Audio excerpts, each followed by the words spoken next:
Update tayo mga sir. Ito na naman oh. Lalong tumas na ang tubig. Yun oh. Doon wala na. Dito oh. Pumasok na yung tubig dun sa palayan oh. Nako, patas ng patas. Oras po natin ay 11:17. Kanina nung pumuntaw dito, mababa pa to. Ngayon, ayun na. Ingat po tayo, ingat.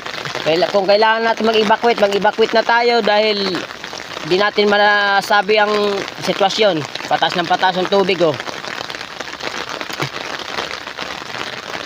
Grabe ito.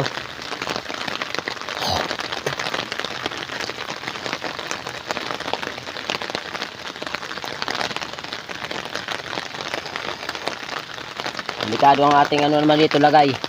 Kaya ingat-ingat tayo, ingat-ingat.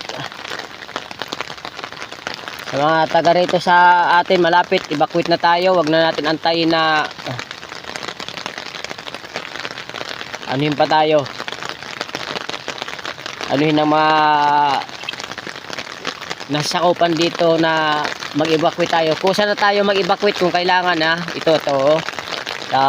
Malaki na ang tubig. Hindi natin ano, lalo na tanghali na, pagdating ng gabi na ganito, kailangan maging alerto na tayo.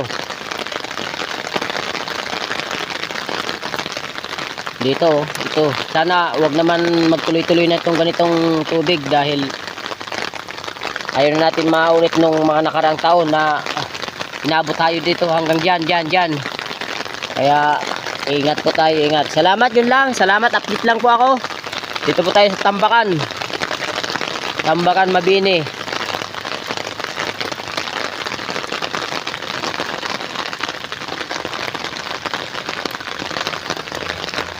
Yun lang, salamat. Uwi na po ako. Tinignan ko lang yung ilog dahil sobrang taas na oh. Kanina, nung pumunta ko dito mga alas 8 yata ang oras. Wala, di pa yan doon inabot eh. Yung pinakita ko sa inyo kayo na video. Hindi pa yan doon inabot. Ngayon, lampas na, oh, di ba? Naging dagat na yung palayan doon.